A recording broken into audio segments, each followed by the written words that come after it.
আল্লাহুম্মা সাল্লি আলা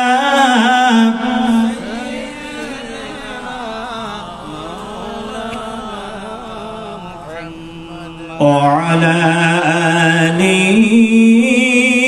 سيدنا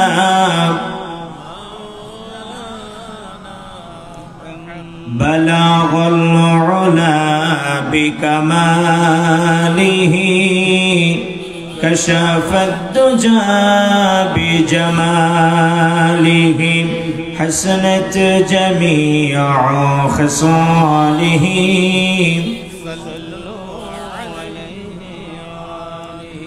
سورة يوسف بداري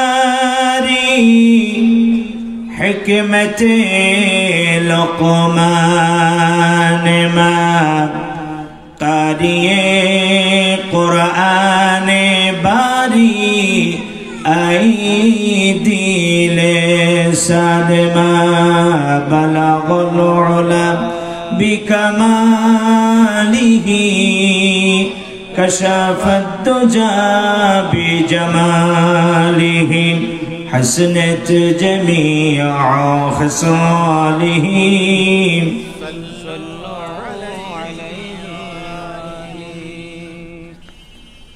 ঐতিহ্যবাহী লকপুর আমিনিয়া ইসালে সওয়াব ঐতিহাসিক তাফসিরুল কোরআন মাহফিল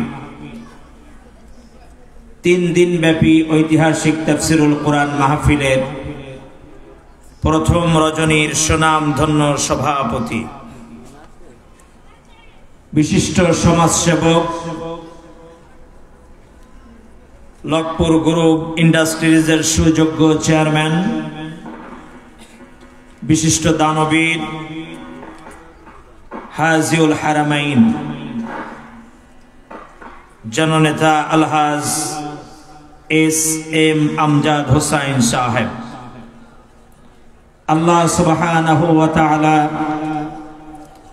3 দিন ব্যাপী ঐতিহাসিক মহান তাফসিরুল কোরআন মাহফিলের সুনামধন্য সভাপতি সাহেবকে হায়াতে তৈয়বা নসিব করুন। আমরা সকলেই পড়ছি আল্লাহুম্মা আমিন। আজকের মাহফিলে উপস্থিত রয়েছেন হাজারো আলেমের উস্তাদ, রাইসুল মুফাসসিরিন, যাদের স্নেহ ভালোবাসায় আমাদের মতন অসংখ্য আলামিন জন্ম হয়েছে এই বাংলার জমিনে। জনাব হযরত মাওলানা ওমর ফারুক সাহেব, আতালাল্লাহু উমরাহু ওয়া বারাকাল্লাহু ফি হায়াতি। উপস্থিত রয়েছেন অসংখ্য হাফেজে কোরআনের উস্তাদ জনাব আলহাজ হযরত মাওলানা হাফেজ রুহুল আমিন সাহেব। আল্লাহ সুবহানাহু ওয়া তাআলা প্রিয় উস্তাদ হাফেজ মাওলানা রুহুল আমিন হুজুরকে হায়াতে তৈয়বা নসিব করুন। আমরা সকলে পড়ছি আল্লাহুম্মা আমিন। আজকের মাহফিলে আমার আগে আলোচনা রেখে ধন্য করেছেন বিশিষ্ট আলেমে দ্বীন জনাব হযরত মাওলানা মুফতি রবিউল ইসলাম সাহেব। আল্লাহ তাআলা প্রিয় ভাইয়ের ইলমের ভিতরে আরো বারাকা নসিব করুন। আমরা সকলে পড়ছি আল্লাহুম্মা আমিন। আমার পরে আলোচনা রেখে ধন্য করবেন শহীদের পূর্ণভূমি সুদূর সাতক্ষীরা জেলা থেকে আগত জনাব হযরত মাওলানা মাহমুদুল হাসান মাহমুদি সাহেব। আল্লাহ তাআলা হুজুরের জবান থেকে গুরুত্বপূর্ণ যে কথাগুলো আমরা শুনলে আমাদের দুনিয়া এবং আখিরাত সুন্দর হবে, আল্লাহ যেন সেই কথাগুলো বের করে দেন। আমরা সকলে পড়ছি আল্লাহুম্মা আমিন। সম্মানিত দিনী ভাইরা, আল্লাহ রাব্বুল আলামিনের দরবারে আমরা শুকরিয়া আদায় করছি যে আল্লাহ তাআলা আসমানের নিচে জমিনের উপরে সর্বশ্রেষ্ঠতম মাজলিস মাজালিসুল কুরআন। কুরআনুল কারীমের মতন শ্রেষ্ঠ মাজলিসে আমাদের মতন নগণ্য গোলামদেরকে তিনি যে জায়গা করে দিলেন, এজন্য আমরা সেই রব্বে কারীমের দরবারে শুকরিয়া আদায় করছি। সকলে পড়ছি আলহামদুলিল্লাহ। এত আস্তে পড়লে হবে না, আরো জোরে বলি আলহামদুলিল্লাহ। সকলে পড়ছি রব্বানা লাকাল হামদ হামদান কাসীরান তাইয়িবান মুবারাকান ফি ইয়া রাব্বি লাকাল হামদু কামা ইয়ানবাগি লিজালালি ওয়াজহিকা ওয়া আযীমি সুলতানিকা। আমরা সেই মহান মুনিবের প্রশংসা আদায় করে নিলাম, যিনি আমাদের মতো নগণ্য গোলামদেরকে তার পার্সোনাল মাজলিস মাজালিসুল্লাহ, তিনি তার ভিতরে আমাদেরকে জায়গা করে দিয়েছেন। সম্মানিত দিনী ভাইরা,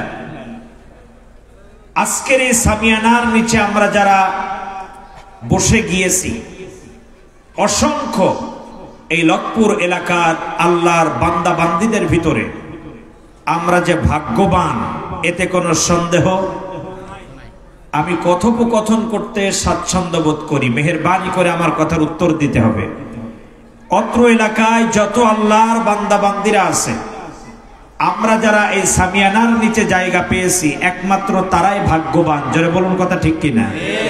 কারণ আল্লাহ তাআলা বলছেন, কিছু বান্দা আসবে, তারা রাস্তা দিয়ে ঘুরবে। যারা রাস্তায় ঘুরতেছেন, আমার কথাগুলো একটু খেয়াল করুন। আল্লাহর কিছু বান্দারা এসে রাস্তায় থাকবে, কিছু বান্দারা এসে যেখানে ভাজা বিক্রয় হচ্ছে, চায়ের টি স্টল, এসব জায়গায় তারা সময় নষ্ট করবে, বাজারে সময় নষ্ট করবে, কিন্তু এখানে ঢুকবে না। কে বলতেছেন কথাটা? আল্লাহ নিজে। এখানে ঢুকবে কারা? এটা আল্লাহ তাআলা কুরআনুল কারীমের ভিতরে বলে দিয়েছেন। ওয়ালা আলিমাল্লাহু ফীহিম খায়রান লা আসমা'হুম ওয়ালাউ আসমা'হুম লাতাওয়াল্লাউ ওয়া হুম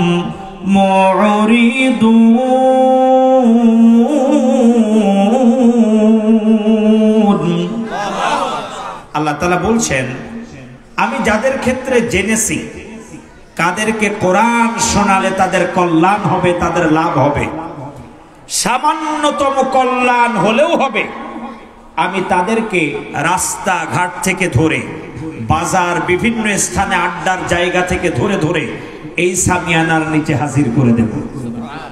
ওয়াদা কার? আরো জোরে বলেন।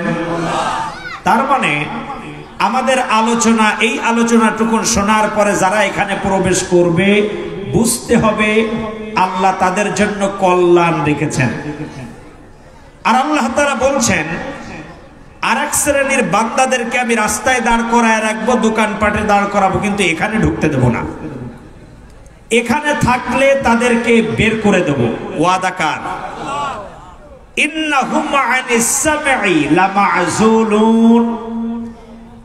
তাফসিরে জালালাইনের সুনামধন্য লেখক আল্লামা জালালউদ্দিন মুহাল্লি রাহিমাহুল্লাহ, তিনি বলেন, আল্লাহ তাদেরকে আজল করেছেন। আজল শব্দের অর্থ হলো বিরত রাখা।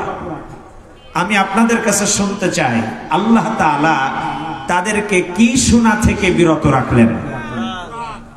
এত আস্তে বললে হবে না, আরো জোরে বলেন। কোরআন শোনা থেকে আল্লাহ তাআলা তাদেরকে বিরত রেখেছেন। এজন্যই যে আল্লাহ বুঝতে সক্ষম যে ওদেরকে কোরআন শুনিয়ে কোনো লাভ। এজন্য মাঠের তুলনায় বাহিরে লোক সংখ্যা বেশি থাকলেও আমাদের মনে কোনো কষ্ট নাই, কারণ আল্লাহ তাআলা এখানে যাদেরকে আনবে তারাই আসবে, বাদ বাকিরা বাহিরে থাকবে, এটাই স্বাভাবিক।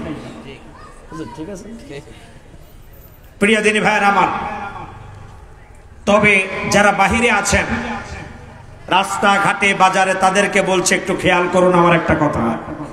যে যেখানে দাঁড়িয়ে আছেন, যে যেখানে বসে আছেন, কিয়ামতের ময়দানে আপনার ওই জায়গাটা আল্লাহর সাথে কথোপকথন করবে।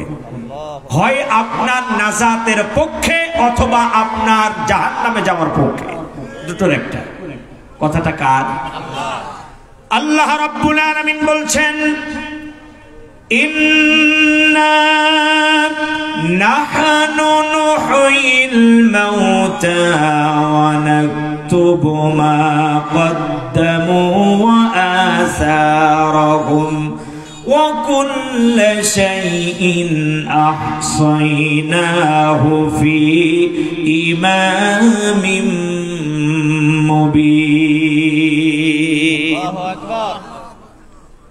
তাফসিরে ইবনে কাসির প্রণেতা বলেন, ওয়া আসারহুম, এই আসার শব্দের অর্থ হলো পায়ের পদচিহ্ন।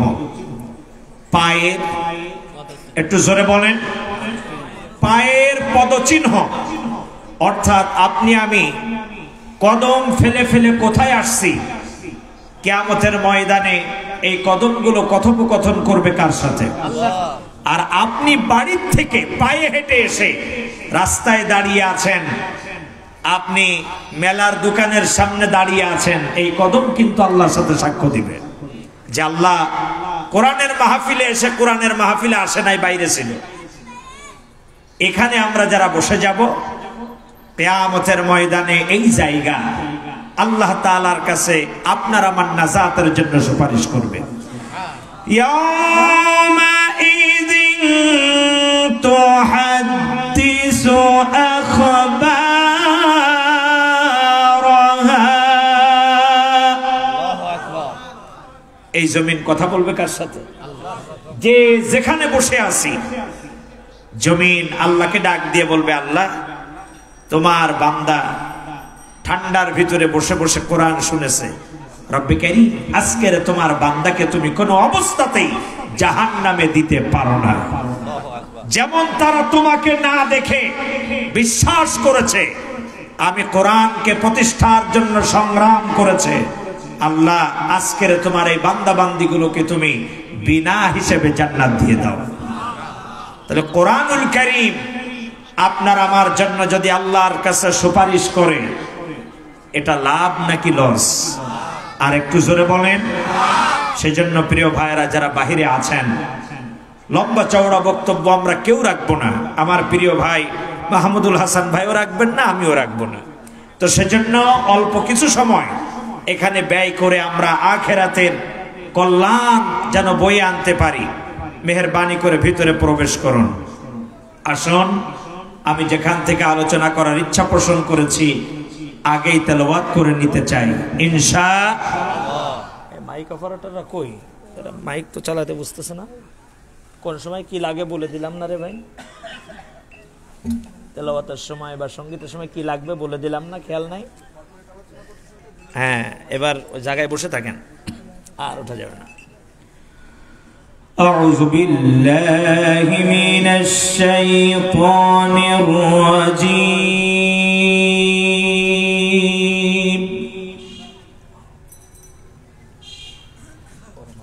বিসমিল্লাহির রহমানির রহিম।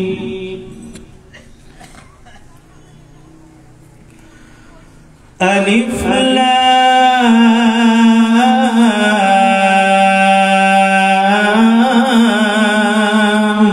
রা।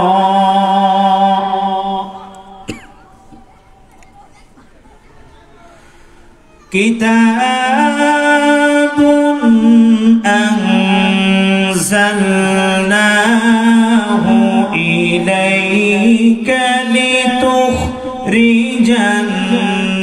নাস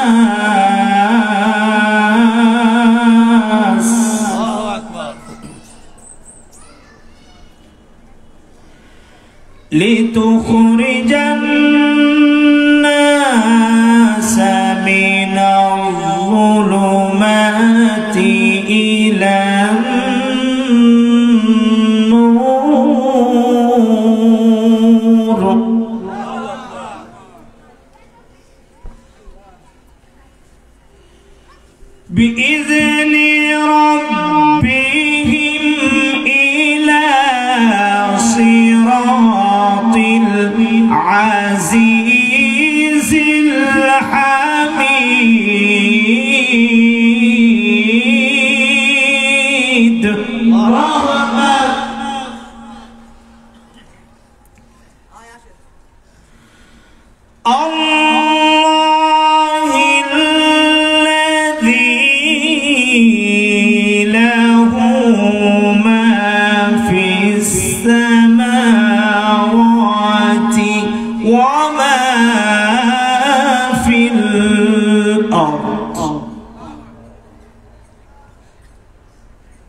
ওয়াইলুল লিল কাফিরিনা মিন আযাবিন শাদীদ। সাদাকাল্লাহুল আযীম। আমি আপনাদের সামনে তেলাওয়াত করেছি মহাবিশ্বের মহাবিশ্বয় মহাগ্রন্থ আল কুরআনুল কারীমের 14 নম্বর সূরা। সূরাটির নাম হলো সূরাতুল ইব্রাহিম।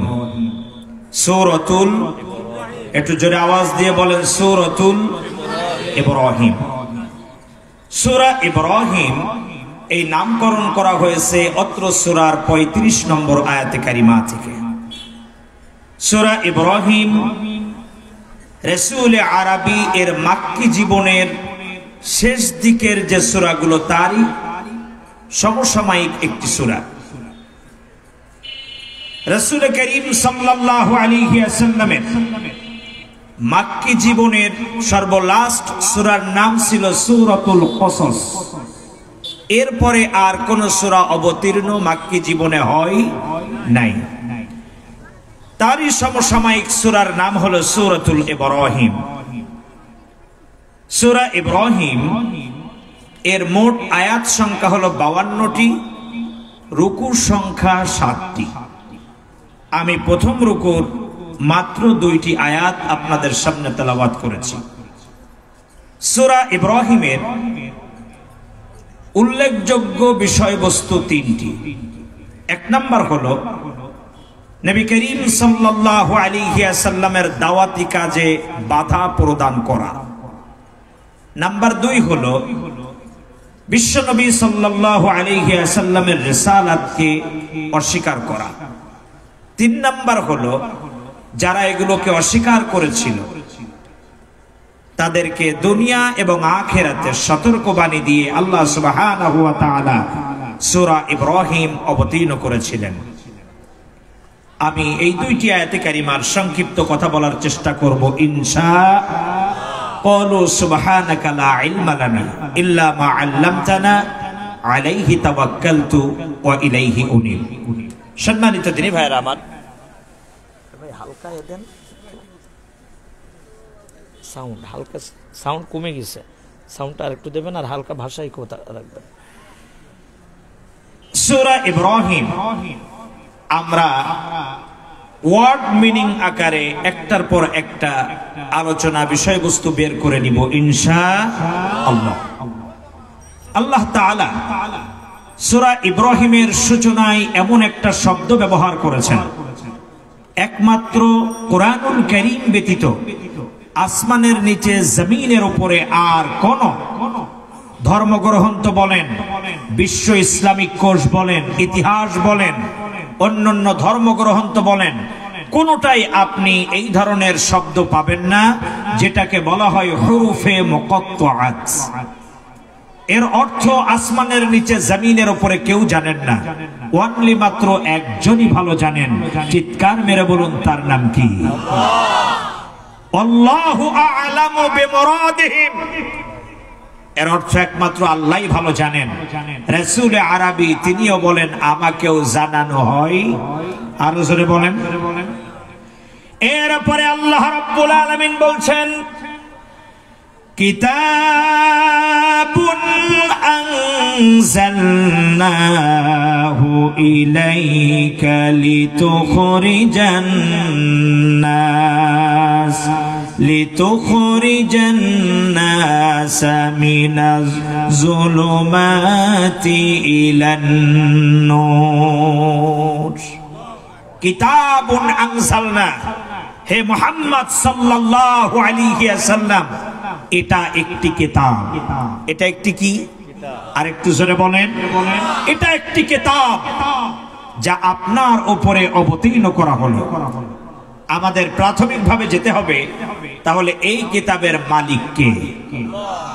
এত আস্তে বললে হবে না, আরো জোরে বলেন এই কিতাবের মালিক কে? আল্লাহু ইয়াসতাফি মিনাল মালাইকা মালাইকাতি রুসুলাও ওয়া মিনান নাস। এই কিতাবের মালিক আল্লাহ তাআলা, যার মাধ্যমে প্রেরণ করলেন তিনি হলেন জিব্রাইল, যার কাছে অবতীর্ণ হলো তিনি হলেন সাইয়্যিদুল কাউনাইন রাহমাতাল লিল আলামিন নবী মুহাম্মদুর রাসূলুল্লাহ সাল্লাল্লাহু আলাইহি ওয়াসাল্লাম। এখন আল্লাহর হাবিবের পরে এই কিতাবের ধারক বাহক বর্তমান কারা?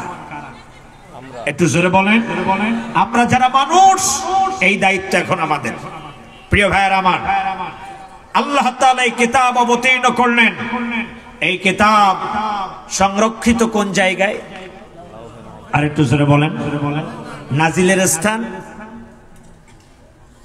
আমরা গড়ে বলে দেই যে ওই লৌহে মাহফুজ থেকেই নাজিল হয়েছে। প্রিয় দিনী ভাইয়েরা আমার, লৌহে মাহফুজ থেকে নিয়ে গোটা কোরআন 114টা ছোট বড় সব সূরাগুলা আল্লাহ রাব্বুল আলামিন প্রথম আসমানের একটি জায়গার নাম হলো বাইতুল ইজ্জাত। এই বাইতুল ইজ্জাত নামক স্থানে আল্লাহ তাআলা গোটা কোরআন একসাথে অবতীর্ণ করেন। চিৎকার মেরে বলুন আল্লাহু আকবার। আর এই বাইতুল ইজ্জাত থেকে নিয়ে যখন যে প্রেক্ষাপটে, যে পরিবেশে, যে আয়াতে কারিমা প্রয়োজন, আল্লাহ রাব্বুল আলামিন জিব্রাইলের মাধ্যমে সুদীর্ঘ 23টি বছর ধরে গোটা কোরআন মানবতার কল্যাণে আপনার আমার জন্য অবতীর্ণ করে দিলেন। চিৎকার মেরে বলুন সুবহানাল্লাহ। এখন আসুন, কোরআন যে রাত্রে নাজিল হলো, ওই রাতটাকে কোন রাত বলা হয়? লাইলাতুল কদর। ইন্না আনজালনাহু ফি লাইলাতিন মুবারাকা। সম্মানিত, মহামান্বিত, সর্বশ্রেষ্ঠতম রাত হলো সেটা।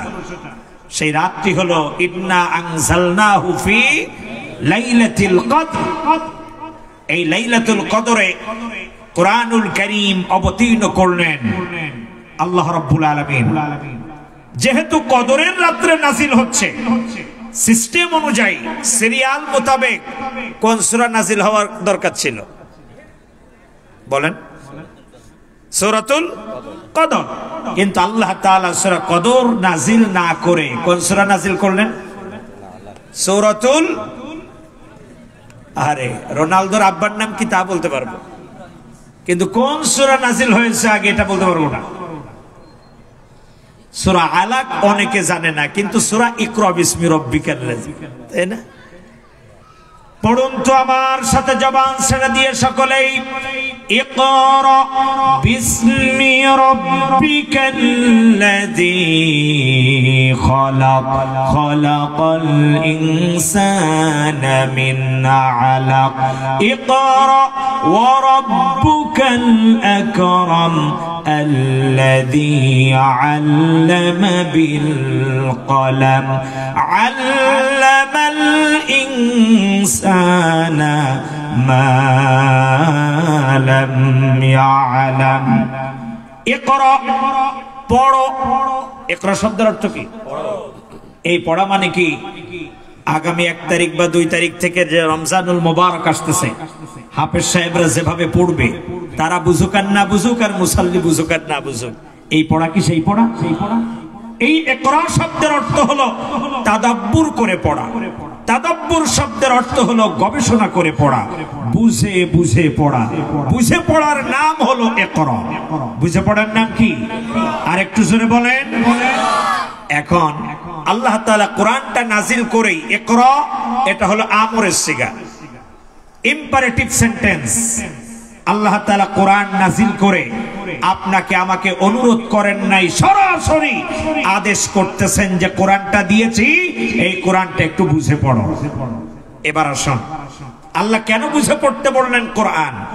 ইকরা বিসমি রাব্বিকাল লাযী খালাক, পড়ো তোমার প্রভুর নামে যিনি তোমাকে সৃষ্টি করেছেন। তাহলে প্রথমে আদেশ করলেন, এরপরে আল্লাহ তাআলা বললেন রবকে যদি চিনতে চাও, প্রভুকে যদি চিনতে চাও, তাহলে এই কোরআনুল কারীম তোমাকে বুঝে বুঝে পড়তে হবে। আজকের দেখুন তো, বাংলাদেশে পূর্বে একটা সময় এক শ্রেণীর নাস্তিকরা বলেছে না যে আমরা এমনি এমনি হয়েছে, আব্বা মার ভালোবাসার ফসল, আসলে রব টব বলে কিছু নাই। এরম এক শ্রেণীর নাস্তিক আছে না নাই? আসুন 2 নম্বরে আর এক শ্রেণীর মূর্খ পণ্ডিতরা বলেছিল বিগত দিনে যে আমরা সৃষ্টি হয়েছে কি থেকে? বাদর থেকে।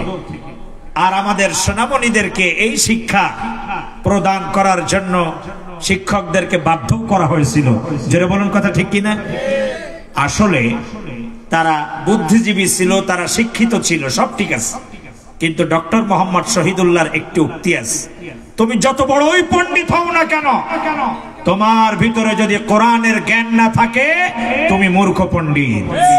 যারা বলুন কথা ঠিক কিনা? ঠিক তেমনি বিগত 15 বছর 7 মাস এই বাংলাদেশ যারা শাসন করেছে তারা বড় বড় বুদ্ধিজীবী ছিল, বড় বড় পণ্ডিত ছিল, কিন্তু প্রত্যেকটা ছিল মূর্খ পণ্ডিত। যারা বলুন কথা ঠিক কিনা? যদি তাদের ভিতরে তাওহীদের জ্ঞান থাকতো, তাদের ভিতরে যদি রিসালাতের জ্ঞান থাকতো, তাহলে তারা বলতো না যে রব টব বলে কিছু নেই, আর বলতে পারতো না যে আমরা বাদর থেকে আসছি। কারণ আল্লাহ তাআলা বলছেন তোমাকে কেমনে সৃষ্টি করেছে তোমার রব, তুমি কোরআন থেকেই দেখে নাও। কে বলছেন? আর একটু জোরে বলেন। আল্লাহ রাব্বুল আলামিন বলছেন ইন্না খালাকনাল ইনসানা মিন নুতফাতিন আমশাজ নাবতালিহি ফাজআলনাহু সামিআন বাসীরা। আল্লাহু আকবার। আল্লাহ তাআলা বলছেন ইন্না খালাকনাল ইনসানা মিন নুতফাতিন আমশাজ, তোমাকে আমি সৃষ্টি করেছি উভয়ের বীর্য দ্বারা। একটু জোরে বলেন উভয়ের। এত আস্তে কথা বললে হবে না, আরো জোরে বলেন উভয়ের বীর্য দ্বারা। তার মানে আপনি আমি শুধু যে পিতা থেকে আসছি এমনটি না, আবার যদি মনে করি শুধুমাত্র মায়ের থেকে আসছি তাও না, বিজ্ঞান প্রমাণ করছে তাহলে 2 জনের বীর্য কেমনে? প্রত্যেকটা পুরুষ এবং নারী তাদের শরীরের ভিতরে 46টি করে ক্রোমোজোম আছে। কয়টি ক্রোমোজোম? একটু জোরে বলেন। 46টি। পুরুষের ভিতরে 46টি ক্রোমোজোম আছে, আবার মহিলাদের ভিতরেও 46টি ক্রোমোজোম আছে। পুরুষের 46টি ক্রোমোজোমের ভিতরে 23টি হলো এক্স, বাকি 23টি হলো ওয়াই। 23টি এক্স, বাকি 23টি ওয়াই। আর মহিলাদের ভিতরে 46টি ক্রোমোজোম ধরেই হলো ওয়াই। যখন স্বামী স্ত্রী মিলিত হয় তখন পুরুষ থেকে আসে 23টি ক্রোমোজোম এবং স্ত্রী থেকে আসে 23টি ক্রোমোজোম। 23 যোগ 23 কত হয়? 46। দেখেন তো গাণিতিক বন্ধন আল্লাহ কিভাবে সৃষ্টি করেছেন। পুরুষ যখন মহিলা যখন পুরুষ এবং মহিলা মিলিত হলো, উভয়ের ভিতর থেকে 23টি করে ক্রোমোজোম আসলো। এই ক্রোমোজোমের ভিতরে পুরুষ থেকে যদি ওয়াই যায় 23টি, মহিলার থেকে 23টি কি আসবে? কারণ তার কি নাই? একটু জোরে বলেন। তার এক্স নাই।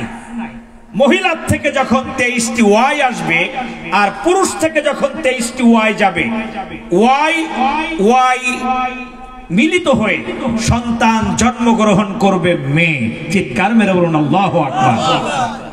আবার যখন পুরুষ এবং মহিলা মিলিত হবে, পুরুষ থেকে যদি 23টি যায় এক্স, মহিলার থেকে 23টি কি আসবে? ওয়াই। কারণ তার কি নাই? এক্স নাই। এক্স ওয়াই, তাহলে ক্রোমোজোম কয়টা হলো? 23 23 46।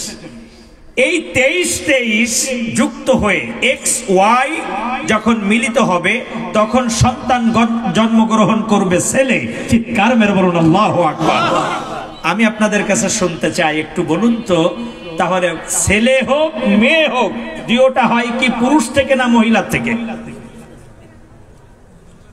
এখন আর কথা কয় না, কারণ বারবার তো স্ত্রীকে কিলায়েছেন, গুতায়েছেন, চুল ধরে টেনেছেন যে তোর বারবার মেয়ে হয় কেন, আমি আর একটা বিয়ে করব।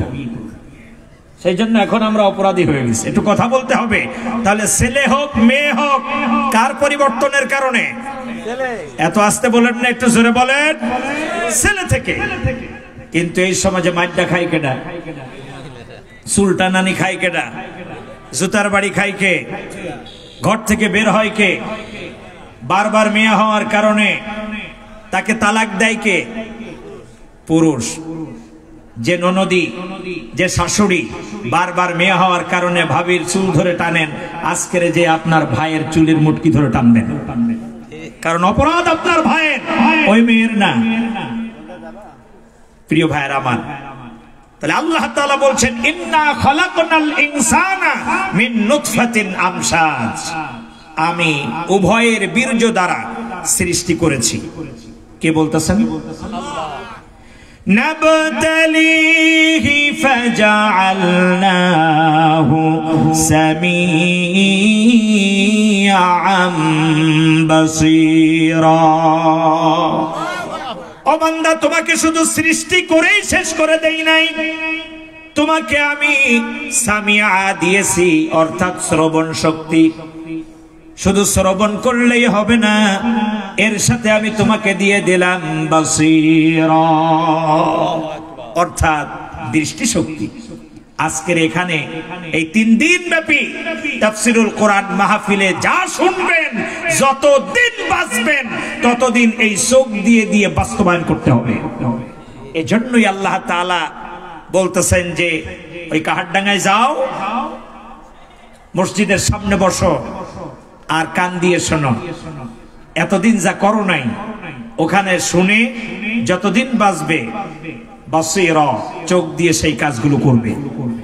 কথা কি বুঝে আসছে? একটু জোরে বলেন।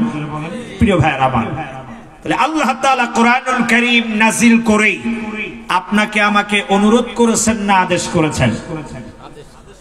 আমি আগেই বলেছি আমি কথোপকথন করতে বলে ভালোবাসি। একটু জোরে বলেন, আল্লাহ কি কোরআন নাজিল করে আপনাকে আমাকে আদেশ করেছেন না অনুরোধ করেছেন? আদেশ। এখন এই আদেশ আল্লাহ করেছেন, কিয়ামতের মাঠে ওঠার সাথে সাথেই সর্বপ্রথম এই প্রশ্নই আল্লাহ করবেন। আল্লাহ রাব্বুল আলামিন আপনাকে আমাকে ডাক দিয়ে বলবেন, ফাওয়ারাব্বিকা লানাসআলান্নাহুম আজমাইন, তোমার রবের কসম, তোমাকে কিয়ামতের ময়দানে এই কোরআন সম্পর্কেই প্রশ্ন করা হবে। কি সম্পর্কে? একটু জোরে বলেন। এই কোরআন সম্পর্কেই তোমাকে প্রশ্ন করা হবে। ফাওয়ারাব্বিকা, তোমার রবের কসম, লানাসআলান্নাহুম আজমাইন, তুমি কতটুকু শিখছো, কতটুকু মেনেছো, আর কতটুকু সমাজে বাস্তবায়ন করেছো। এখানে আমরা যারা আছি, আমরা কি কোরআন সহিভাবে পড়তে পারি? ওই সে 80 দশকে শিখে রাখছে, আজও তাই দিয়ে চলছে। যে ভুলটা আমি নিজে করেছি, আমার সন্তানের ক্ষেত্রে একই ভুলটা আবারও আমি করছি।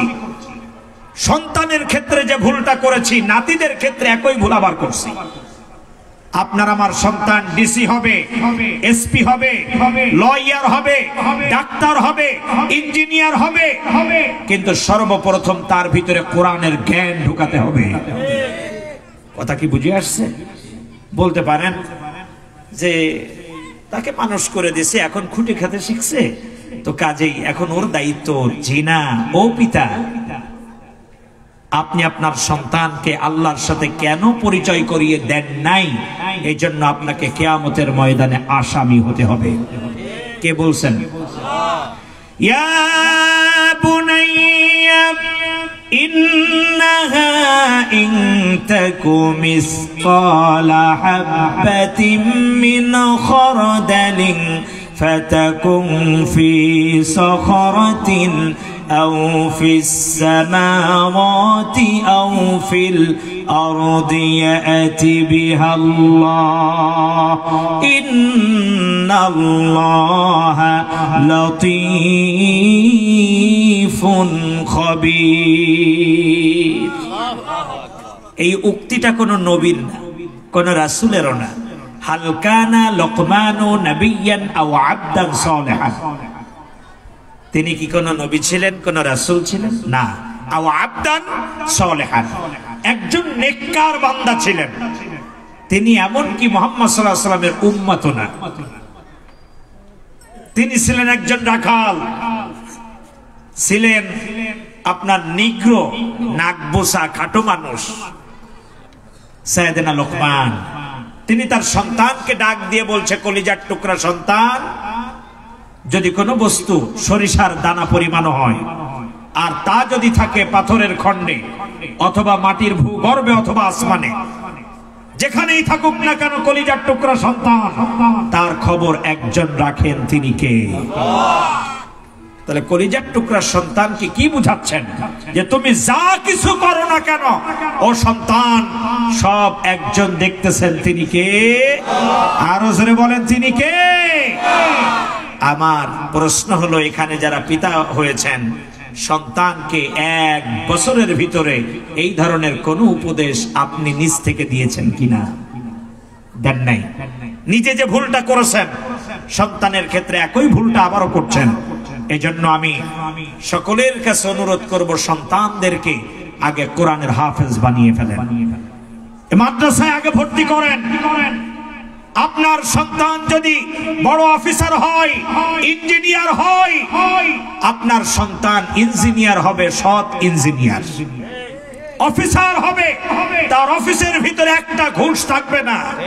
কথা বলেন না কেন? আজকে যারা ইঞ্জিনিয়ার হয়েছে, যারা বড় বড় রডের বদলে কি দিয়েছিল, তার মানে তাদের ভিতরে কিসের জ্ঞান ছিল না? 100 বস্তা বরাদ্দ হয়েছে সিমেন্ট, 50 বস্তা দিয়ে কাজ ছেড়ে বাদ বাকিটা নিজের পেটে চলে গেছে। তেলের খেনি কোথায় পাওয়া যায়? আমার বাড়ির সোফার নিচে। হয় নাই? এত আস্তে বলছেন কেন? এটা হয় নাই। এর কারণ হলো একটাই, শুধু ওদেরই দোষ নয়, ওদের পিতামাতা যদি ওদেরকে কোরআনের শিক্ষাটা আগে দিত, তাহলে এই সন্তানগুলো চোর হতো না। প্রিয় দিনী ভাইরা আমার, আল্লাহ রাব্বুল আলামিন ডাক দিয়ে বলছেন, অবশ্যই তোমাকে আমি রবের কসম খেয়ে বলছি, কিয়ামতের ময়দানে তোমাকে এই কোরআন সম্পর্কেই প্রশ্ন করা হবে। আমার প্রশ্ন হলো আপনাদের কাছে, কোরআন সম্পর্কে যদি আল্লাহ আমাদেরকে প্রশ্ন করেন, আমরা কেউ কি বাঁচতে পারবো নাকি? আর একটু জোরে বলেন। এই প্রশ্ন শুধু আমাদেরকেই নয়, আল্লাহ বলছেন, فَلَنَسْأَلَنَّ الَّذِينَ أُرْسِلَ إِلَيْهِمْ وَلَنَسْأَلَنَّ الْمُرْسَلِينَ। শুধু যে তোমাদেরকেই প্রশ্ন করব এমনটি নয়, তোমার নেতা মুহাম্মদ সাল্লাল্লাহু আলাইহি ওয়াসাল্লাম, এমনকি আদম আলাইহিস সালাম থেকে নিয়ে মুহাম্মদ সাল্লাল্লাহু আলাইহি ওয়াসাল্লাম পর্যন্ত সকল নবীকে আল্লাহ তাআলা এই প্রশ্ন করবেন, কেউ বাঁচতে পারবে না। আমি আপনাদের কাছে একটু শুনতে চাই, বলুন তো, আল্লাহ যদি আমাদেরকে এই প্রশ্ন করেই বসে, আমরা কি আসামি হব না পার পাবো? এত আস্তে বললে হবে না, আরো জোরে বলেন। যারা এই জমিনে কোরআন মাজলুম কিতাব, আজকের এই বাংলাদেশে, এটা কি আপনারা বিশ্বাস করেন? কোরআন যে আজকের মাজলুম কিতাব, এটা কি আপনাদের বিশ্বাস হয়? কারণ কোরআন কি ওই মসজিদের নর্দমায় থাকার জন্য আসছে নাকি? কোরআনুল কারীম কি মাদ্রাসায় শুধু তালিম হবে এজন্য কি কোরআন আসছে নাকি? প্রিয় ভাইরা আমার, এই যে মাত্র কয়েকদিন আগে মেরাজ চলে গেল না, মেরাজের মূল প্রেক্ষাপটটাই হলো আল্লাহর হাবিব আল্লাহকে বলেছিলেন, ওয়াজালি মিন লাদুনকা সুলতানান নাসীরা। আয় আল্লাহ, আমি তোমার কাছে রাষ্ট্রের ক্ষমতা চাই। কি চাই? আল্লাহ তাআলা বলেছিল, নবী কেমনে রাষ্ট্র চালাইতে হয় তা তো আপনি জানেন না, তাহলে মেরাজের জন্য প্রস্তুতি নেন। আল্লাহর হাবিব বুঝতে সক্ষম হয়েছিলেন যে বাইতুল্লাহর ভিতরে বসেই কোরআনের রাজ কায়েম করা সম্ভব নয়। কিতাবুন আনজালনা, আল্লাহ তুমি যে কিতাব অবতীর্ণ করেছো, এই কিতাবের আইনকে এই জমিনে বাস্তবায়ন করতে গেলে আবু জাহেল যে চেয়ারে আছে ওই চেয়ারটা আমার প্রয়োজন। আর একটু জোরে বলুন কথা ঠিক না বেঠিক? আরো জোরে আওয়াজ দিয়ে বলুন কথা ঠিক না বেঠিক? সেজন্য আজকের এই তাফসীরুল কুরআন মাহফিল থেকে সিদ্ধান্ত গ্রহণ করতে হবে, অতদিন পর্যন্ত আমাদের কোনো বিশ্রাম নাই যতদিন পর্যন্ত বাংলার জমিনের জাতীয় সংসদে আল্লাহর কোরআনের কথা না বলা হবে, যতদিন পর্যন্ত কোরআনের আইন দিয়ে বাংলাদেশ না চলবে, সংবিধান যতদিন কোরআনেরটা না হবে, অতদিন পর্যন্ত আমাদের কোনো বিশ্রাম নাই। জোরে বলুন কথা ঠিক না বেঠিক?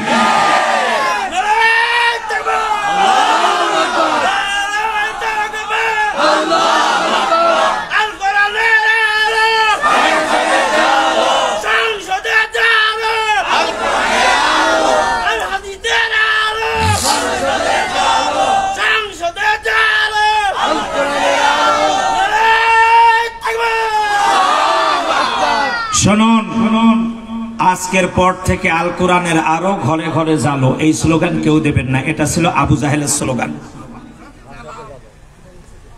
কেন জানেন? মুহাম্মদ সাল্লাল্লাহু আলাইহি ওয়াসাল্লামকে আবু জাহেল বলেছিল, ভাতিজা তুমি এই কোরআনের তালিম তারবিয়ত ঘরে বসে দাও না, তোমাকে কে নিষেধ করতেছে? কাকু কথা ঠিক আছে? কারণ আমার দুই পাশে কিন্তু দুই কিরামান কাতিবিন, আমি যাদের কোলের উপরে মানুষ হয়েছি। আবু জাহেল বলেছিল, ভাতিজা তুমি ওই ঘরের ভিতরে বসে কোরআনের তালিম তারবিয়ত দাও, আমার কোনো অবজেকশন নেই। তুমি বাইতুল্লাহর ভিতরে খুরমা খেজুর খাওয়াও, জমজমের পানি বিলাও, কোনো অবজেকশন নাই। কিন্তু ভাতিজা তুমি সমাজে কোরআন প্রতিষ্ঠা করতে আইসো না, ওটা আমার দায়িত্বে আছে, থাক। আল্লাহর হাবিব বলেছিলেন ওইটাই হবে না। কোরআন ঘরে থাকার জন্য আসে নাই, কোরআন এসেছে রাষ্ট্র পরিচালনা করার জন্য। কাজেই চাচা আপনার কথার সাথে আমি একমত না। তো যারা বলেন যে আল কোরআনের আলো ঘরে ঘরে জালো, ঘরে 15 বছর 7 মাস জ্বালাতে জ্বালাতে নিভে গেছে। আসুন একটু প্র্যাকটিক্যাল দেখি। এই মসজিদ, আজকের এই স্টেজে আমি বসেছি, অথচ একটা সময় এই মাঠের শ্রোতা ছিলাম আমি। এই মাঠে বসে তাফসীর শুনেছি বিভিন্ন আলোচকদের। এখন আপনারা একটু চিন্তা করে দেখেন যে এই মাঠে, এই মসজিদের ভিতরে, এই মসজিদের বয়স তো কম না, আমরা সে ছোট্টবেলা থেকে দেখে আসতেছি। টোটাল মসজিদের জীবনের আলোচনা এক জায়গায় করলে দেখা যাবে, যদি 100 বছরের মসজিদ হয় অথবা 50 বছরের হয়, 50 বছরই ধরে, 50 বছরের মসজিদ হলে দেখা যাবে যে আপনার 40 বছরই আলোচনা করেছে ইমাম সাহেব যারা আসছেন যে পর্দা করো, পর্দা করো, নামাজ পড়ো। কথা সত্য নয় কি? আমার প্রশ্ন হলো আপনাদের কাছে, পর্দা কি এই লকপুর এলাকায় চালু হয়ে গেছে? নামাজের জন্য ইমাম সাহেবরা প্রতিনিয়ত আপনাদেরকে বলছে, নামাজ কি এই এলাকায় একজনও বেনামাজি নাই নাকি? কিসের সংখ্যা বেশি, বেনামাজি নাকি নামাজি? বেনামাজি। তাহলে এখন বলুন, ইমাম সাহেবরা এত সুন্দর করে বুঝাচ্ছে, তারপরেও মানুষ নামাজে আসছে না। কিন্তু আগামীকাল জাতীয় সংসদে যদি এমনটি হয় যে আগামীকাল থেকে যদি কেউ নামাজ না পড়ে 5 দিনের জেল, 5000 টাকা জরিমানা। ছেলে বাপকে ডাকবে আর বাপ ছেলেকে ডাকবে, স্ত্রী স্বামীকে ডাকবে যে তাড়াতাড়ি ওঠো, ঘরে শোয়ার সুযোগ নাই। কারণ কোথায় যেতে হবে? এই জন্যই সূরা আল হজ আয়াত নাম্বার 41, আল্লাযীনা ইম্মাক্কান্নাহুম ফিল আরদ আকামুস সালাহ।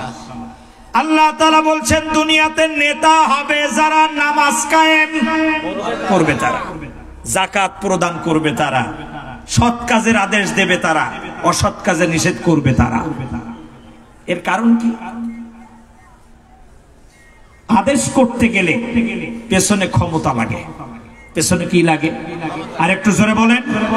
ক্ষমতা লাগে। আমি যদি আজকের ঘোষণা করে দিয়ে যাই যে যারা ঠিক মতন সালাত আদায় করবে না 5 দিন করে জেল দিয়ে দিবেন গড়ামে কালকের থেকে, ভ্রাম্যমাণ আদালত, আমি আর এই এলাকায় ঢুকতে পারবো? কেন পারবো না বলুন তো? আমার পেছনে কি নাই? ক্ষমতা নাই। আর একটু জোরে বলেন, কি নাই? ক্ষমতা নাই। আপনি সৎ কাজের আদেশ করবেন, এই জায়গায়ও আপনার কিসের প্রয়োজন? ক্ষমতার প্রয়োজন। যার কারণে আমি একটু আগে যে সূরা আলাকের একটা কথা বলছিলাম যে আল্লাহ বলতেছেন পড়ো, আদেশ। এই আলোচনা আমরা রমজান আসলে সবাই শুনি, করি। আমরা আলেমরা যে প্রিয় ভাইয়েরা আপনারা একটু কোরআনটা আল্লাহ আদেশ করেছেন একটু পড়ুন, এই কথা বলে আপনাদের পায়ে ধরি, হাতে ধরি, কোরআনটা একটু পড়ে দেখেন না। আদেশ থাকলো না, অনুরোধ হয়ে গেল। কথা বলেন। ইমাম সাহেব অনুরোধ কেন করছেন? তার কি নাই? একটু জোরে বলেন, কি নাই? পাওয়ার নাই, ক্ষমতা নাই। এই জন্য মনে রাখবেন, ক্ষমতাবিহীন ইসলাম, ইসলামবিহীন ক্ষমতা, দুটোটাই মূল্যহীন। ক্ষমতাবিহীন ইসলাম, ইসলামবিহীন ক্ষমতা, দুটোটা কি? ইনভ্যালিড, কোনো দাম নাই। বলতে পারেন কেমনে? তার বাস্তবতায় আসুন। আলেমদের কাছে ইসলাম আছে, কি নাই? ক্ষমতা নাই। এজন্য তারা ইসলামটাকে প্রয়োগ করতে পারতেছে না। আর যাদের কাছে ক্ষমতা ছিল তাদের কাছে কি ছিল না? ইসলাম ছিল না। এজন্যই তারা চুরি বাটপারিতে শীর্ষনীয় স্থানে চলে গেছে। রাগ করতেছেন না? প্রিয় দিনী ভাইরা আমার, আল্লাহ সুবহানাহু ওয়া তাআলা ডাক দিয়ে বললেন, ও নবী, কিতাবুন আনজালনাহু ইলাইকা লিতুখরিজান নাস। এই কিতাব আপনার উপরে অবতীর্ণ করা হয়েছে। কেন? লিতুখরিজান নাস, মানুষের কল্যাণে। কাদের কল্যাণে? মানুষের জন্য। কেন নাজিল করলেন? মিনাজ জুলুমাত, মানুষেরা আছে কোথায়? অন্ধকারে। আপনি এই কোরআন নামক সংবিধান দিয়ে তাদেরকে ইলা নূর, আলোর রাস্তা দেখাবেন। প্রিয় ভাইয়েরা আমার, এখন আসুন আমরা একটু চলে যাব যে এখানে জুলমাত, অন্ধকার বলতে কোন সময়কে বোঝানো হচ্ছে? একটু জোরে বলুন তো, কোন সময়? আইয়ামে জাহেলিয়া, এমন একটা সময় যে সময়ে আপন মায়ের সাথে সন্তান জেনা করে গর্ববোধ করত। মা তার প্রতিবেশী মহিলাদের সাথে গল্প করত, আজকে আমি আমার আপন সন্তানের সাথে জেনা করেছি। এমনকি কেউ ইন্তেকাল করেছে, তার অস্ত্রটা টানিয়ে রাখা হতো তার বাড়ির সামনে, যে কয়টা ভাঙ্গা দাগ আছে দেখো তো। যদি দেখতো 500, ওরে সর্বনাশ, এ তো একজন সাহসী পুরুষ 500 জনকে হত্যা করেছে। আর একজন বলতো, আরে 500 জন, আমার নানা করছে 1000। তাহলে আমরা বুঝতে পারলাম যে যত হত্যা করেছে সে ওই জামানায় তত বেশি বীর, সাহসী পুরুষ।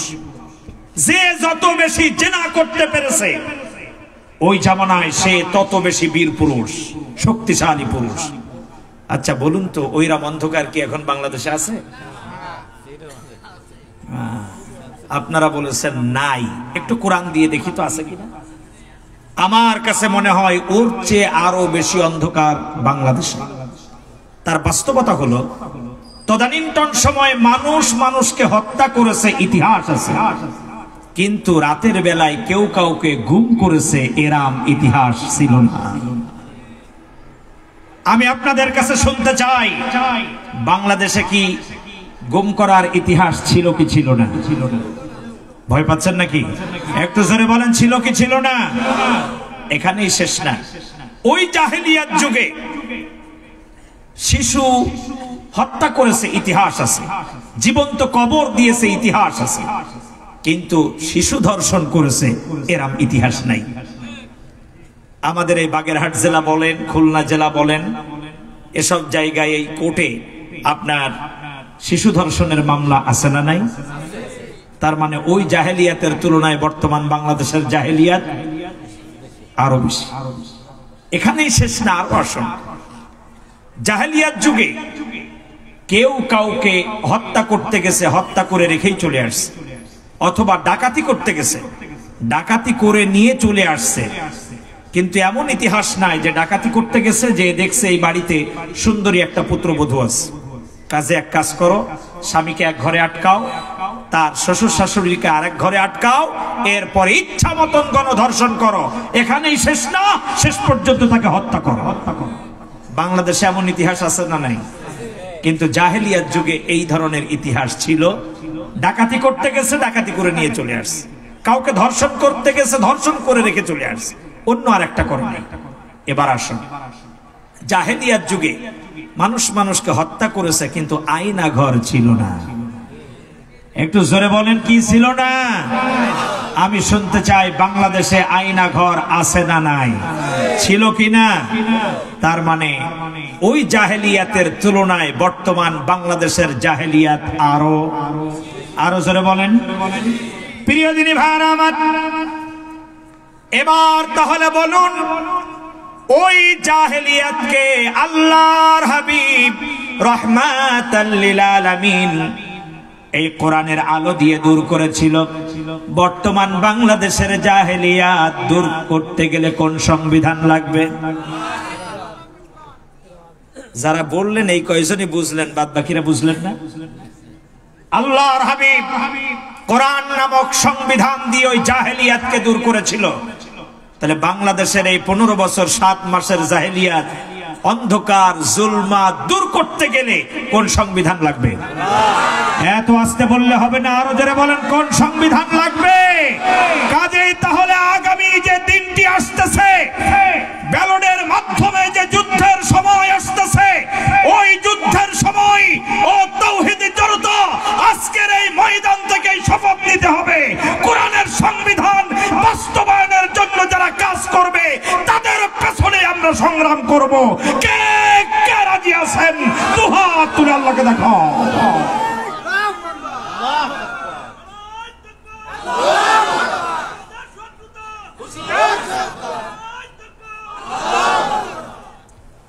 বলতে পারেন, হুজুর যদি ধর্ম নিরপেক্ষ মতবাদের পেছনে যায় কোনো কি সমস্যা আছে?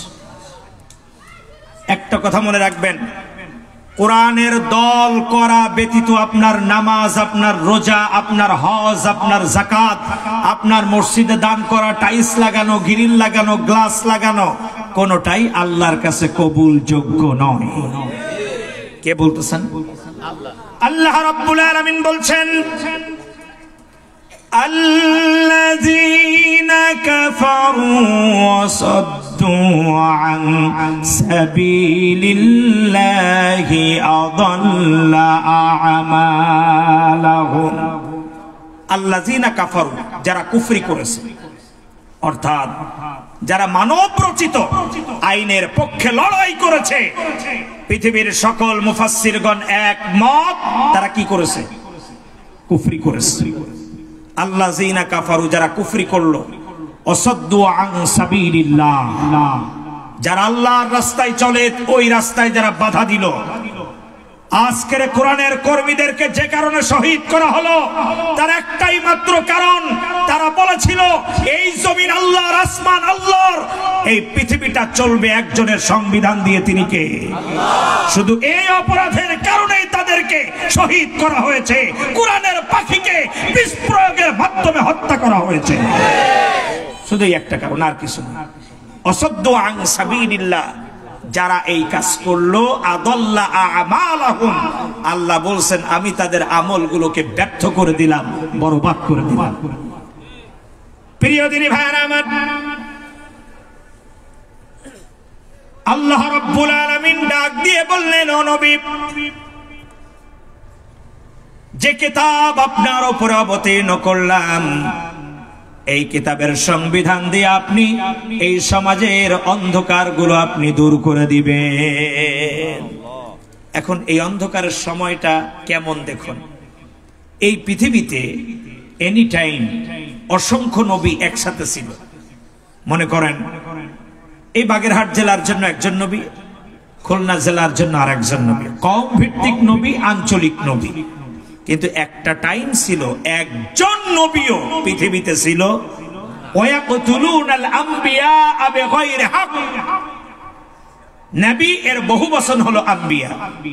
এই পৃথিবীতে অসংখ্য নবী একসাথে ছিল, কিন্তু একটা টাইম ছিল একজন নবীও পৃথিবীতে, আর একটু জোরে বলেন, একজন নবীও পৃথিবীতে ছিল না। সেই সময়কাল হলো আল্লাহর হাবিব রাহমাতাল লিল আলামিনের আগে যে নবী ছিলেন তার নাম কি? ঈসা রূহুল্লাহ। তার তিরোধান হলো 33 খ্রিস্টাব্দে। কত খ্রিস্টাব্দে? মুহাম্মদ সাল্লাল্লাহু আলাইহি ওয়াসাল্লাম পৃথিবীতে আগমন করেন 570। এখন 570 থেকে 33 কে মাইনাস করে দেন, কত থাকে? 537। অর্থাৎ এই পৃথিবী নবী শূন্য ছিল 537 বছর, একজন নবীও আসে নাই। তাহলে বলুন তো এ জাতির অবস্থা কি হতে পারে? কঠিন অবস্থা না? আল্লাহ তাআলা ডাক দিয়ে বললেন, ও নবী, অন্ধকার যেমন আলোটাও পাঠালাম তেমন। চিৎকার মেরে বলুন আল্লাহু আকবার।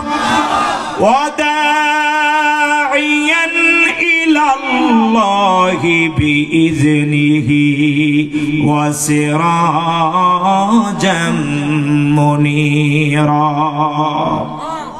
সিরাজাম মুনীরা, আপনাকে আমি উজ্জ্বল প্রদীপ রূপে প্রেরণ করেছি।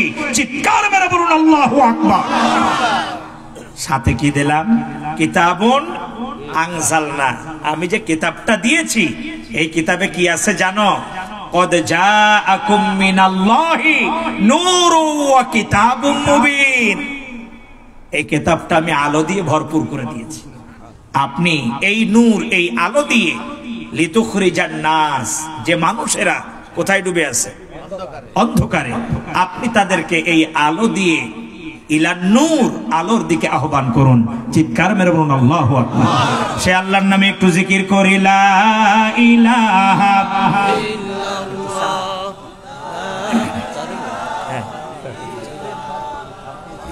চিনি দেবেন না, চিনি দেবেন, চিনি ছাড়া চিনি দেবেন।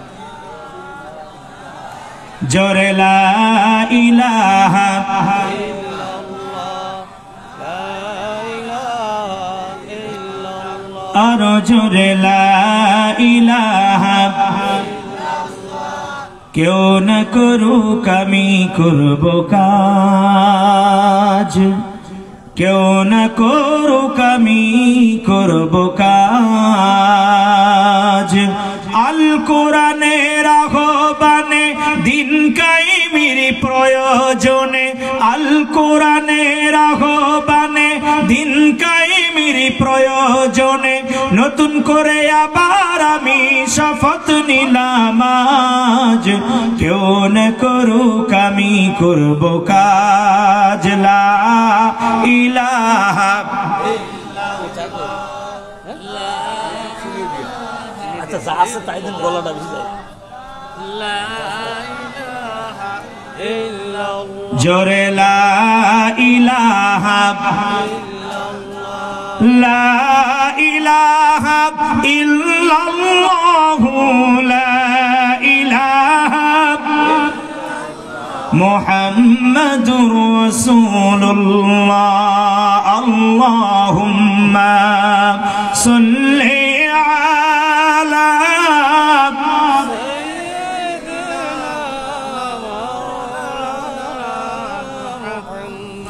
ওয়া আলা আলি।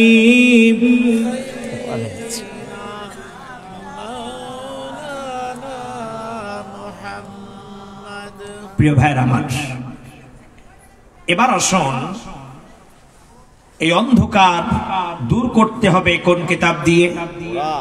আর একটু জোরে বলেন। কোরআন দিয়ে দূর করতে হবে, বিকল্প কোন রাস্তা?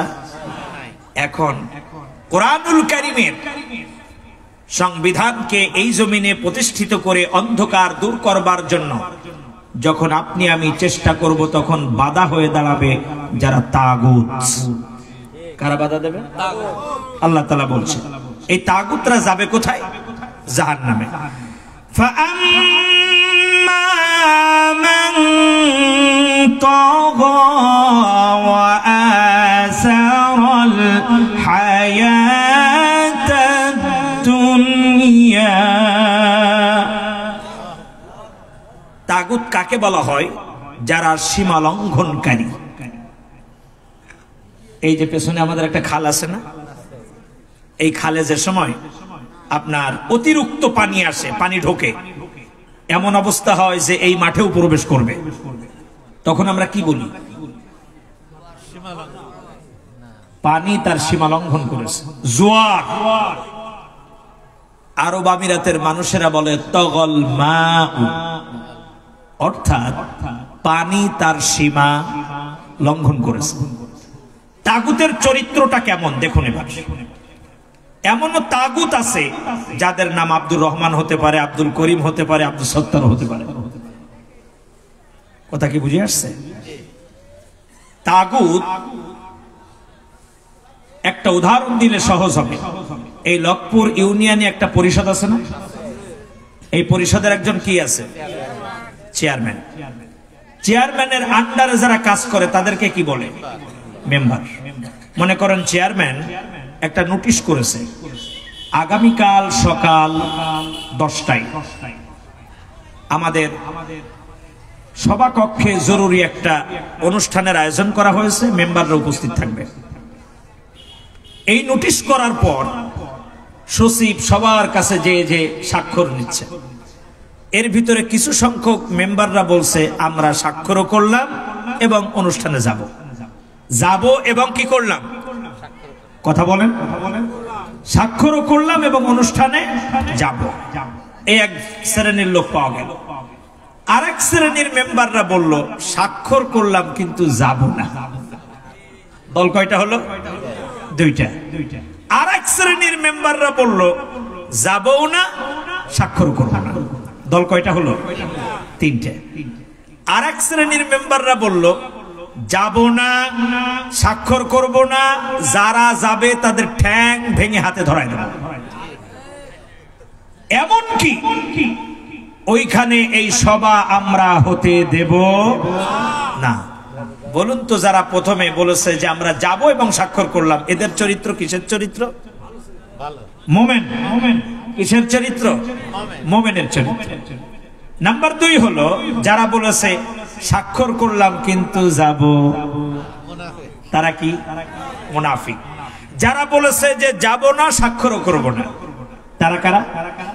কাফের।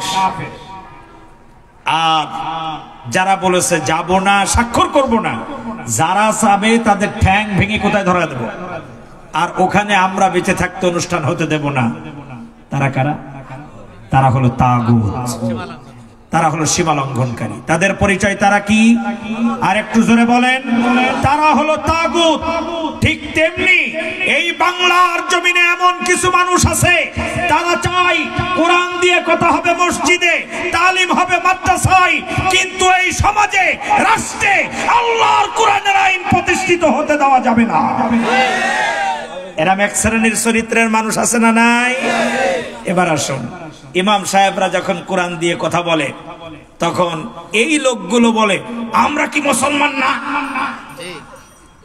বলে কিনা? এই মসজিদের যত টাইলস সব আমার এনে দেওয়া, ইমাম সাহেবের বেতন সবাই যা দেয় আমি তার বেশি দেই। 11 মাস 12 মাসের ভিতরে 11.5 মাস বাকি, তাতে কি হয়েছে? ছিল কিনা? এখানেই শেষ না। এই এলাকার, এই আমাদের এই লক্ষ্মীপুরের কথা বলছেন, আমাদের লবণসুরা খুলনার কথা বলছে। এই মসজিদের জন্য 11 টন চাউল পাস করাইছি আমি, শুধুমাত্র 10 টন আমার নিজের গুদামে আছে, আর 1 টন এখানে দিয়েছি। এরম পাতি নেতার অভাব ছিল? এত আসতে বললে হবে না, আরো জোরে বলেন ছিল কিনা?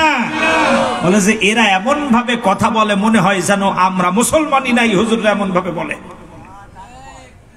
এরম কিছু লোক ছিল কি ছিল না? ওরা নামাজ পড়তো, রোজা রাখতো, হজ করতো, যাকাত দিত, কিন্তু আল্লাহর জমিনে কোরআনের আইন প্রতিষ্ঠিত হোক এটাই শুধু চাই নাই। এজন্য ওরা হলো তাগুত। ওরা কি? আর একটু জোরে বলেন, ওরা কি? তাগুত। তাগুত কিন্তু জাহান্নামে যাবে স্থায়ীভাবে। তাগুত জাহান্নামে যাবে স্থায়ীভাবে। কার ঘোষণা? আল্লাহ রাব্বুল আলামিন বলছেন, قيل ادخلوا أبواب جهنم خالدين فيها فبئس مثوى المتكبرين।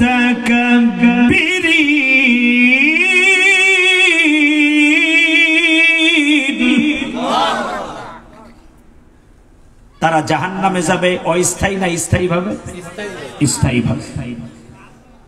প্রিয় ভাইয়ের আমার, ঘোষণাটা কার? আর একটু জোরে বলেন।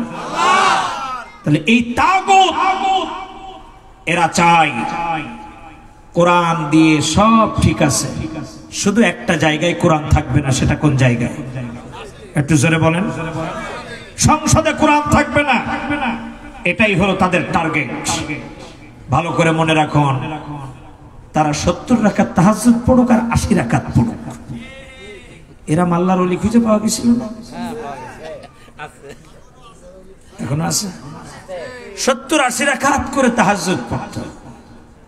তারা যতই নামাজ পড়ুক আর যতই উমরা করুক, আল্লাহর কোরআন বলছে তাদের এই আমল আমার কাছে গ্রহণযোগ্য নয়।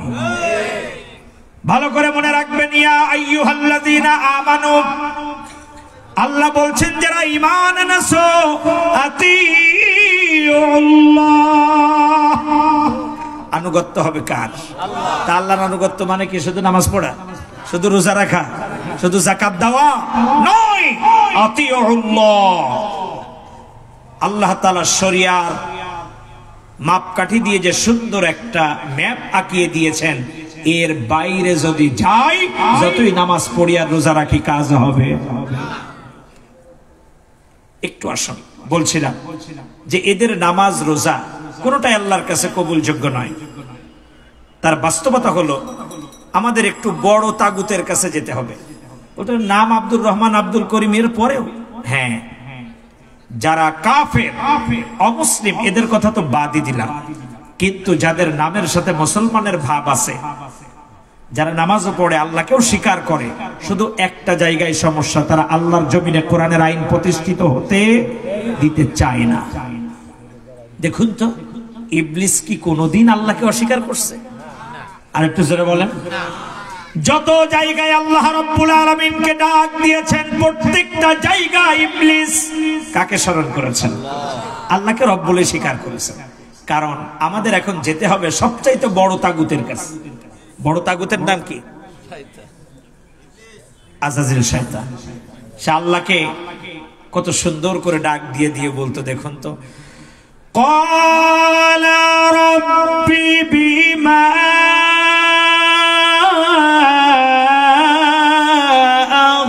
আগাওয়াইতানি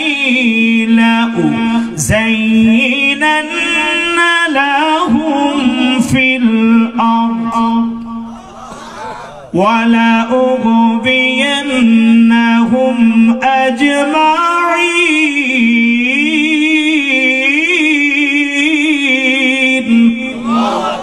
আল্লাহকে কত সুন্দর করে ডাক দিয়ে বলছে। কলা, সে বলল, রব্বি, হে আমার রব। ইবলিস আল্লাহকে অস্বীকার করে নাই। শুধু তাই না, মুআল্লিমুল মালাইকা ৮০,০০০ বছর ফেরেশতাদের শিক্ষক ছিল। ৪৫০০ বছর বাইতুল্লাহ একাধারে তাওয়াফ করেছে। বিশাল বড় ওলি না? এখানেই শেষ না, ৪০,০০০ বছর জান্নাতের দরজার দারোয়ানের দায়িত্ব পালন করেছে। তার কোন ইবাদত আল্লাহর কাছে কবুল হয়েছে? কয়টা আদেশ অমান্য করেছিল? উসজুদু লিআদম। শুধু একটা আইন লঙ্ঘন করেছে, যার কারণে চিরদিনের জন্য কি হয়ে গেছে? একটু জোরে বলেন। পথভ্রষ্ট, অভিশপ্ত। আসেন ওর চেয়ে আরেকটা ছোট তাগুতের কাছে আসে, নাম কি? ফিরাউন। ফিরাউন কি আল্লাহকে অস্বীকার করছিল? যতই সামনে এসে বলুন আনা রব্বুকুমুল আলা, পেছনে যেয়ে কিন্তু এই কাম করে নেই। নীল নদের পানি যখন শুকিয়ে গেল, নির্জনে আল্লাহ রাব্বুল আলামিনকে ডাক দিয়ে বলল, আয় আল্লাহ, ও রব্বে কারীম, তুমি যে একজন রব আছো এটা আমি ভালো করেই জানি, কিন্তু আল্লাহ রে, আমার মান সম্মান বাঁচাও। আমি আখিরাত চাই না, আমি কোন জায়গা চাই? দুনিয়া চাই। তাহলে রব আছে এটা ওরা জানতো, জানার পরেও রবের আইনকে কি করেছে? আর একটু জোরে বলেন। অমান্য করেছে। মূসার রাস্তায় ওরা বাধা দিয়েছে, এজন্য ওরা হলো সীমা লঙ্ঘন। আর একটু জোরে বলেন, ওরা হলো সীমা লঙ্ঘনকারী। ঠিক তেমনি 15 বছর 7 মাস যারা আল্লাহর কোরআনের আইন প্রতিষ্ঠিত হতে বাধা প্রদান করেছে, এই দল যারা করেছে, এই দলকে যারা সমর্থন করেছে, এই দলকে যারা টাকা দিয়েছে, এই দলকে যারা খেতে দিয়েছে, মনে মনে ভালোবেসেছে, সকলেই তাগুত। তাগুত আর তাগুতের সাহায্যকারী সেও কি? আর একটু জোরে বলেন। সেও তাগুত। সকলে যাবে কোথায়? আর একটু জোরে বলেন। সকলেই যাবে জাহান্নামে। এখন বলতে পারেন যে হুজুর, আমরাও কি ওর মধ্যে আসি নাকি? আমরাও তো বিপদে পড়ে অনেক জায়গায় করছিলাম। না গেলে বিপদ ছিল তাই গেছি। এখন আমাদের জন্য ফর্মুলা কি? একটু তাড়াতাড়ি কোন বাঁচতে চাই। আমরা কি বাঁচতে চাই? জাহান্নাম থেকে বাঁচতে চাই? আল্লাহ রাব্বুল আলামিন বলছেন, فمن يكفر بالطاغوت ويؤمن بالله فقد استمسك بالعروة الوثقى لا انفصام لها والله سميع عليم। তোমরা যদি তাগুতের রাস্তা থেকে ফিরে ঈমান আনো, তোমাদেরকে আমি কি করে দেব? আর একটু জোরে বলেন। মাফ করে দেব। এখন প্রশ্ন হতে পারে, আজকের তওবা করে ফিরে আসলাম, কিন্তু বিপদ দেখলে কিন্তু আবার দৌড় দেব। এই চরিত্রের কেউ আছেন? বিগত দিনে কঠিন যে পরিবেশ ছিল, এর চেয়ে যদি আরো কঠিন পরিবেশ আসে, তাহলে আবার ইসলামের রাস্তা থেকে আবার কি তাগুত এর আদর্শ, এর মত পথ আর কি অনুসরণ করবেন? এত আস্তে বললে হবে না, আরো জোরে বলেন। আর কি কোনদিন এদের অনুসরণ করবেন? কে কে করবেন হাত তোলেন।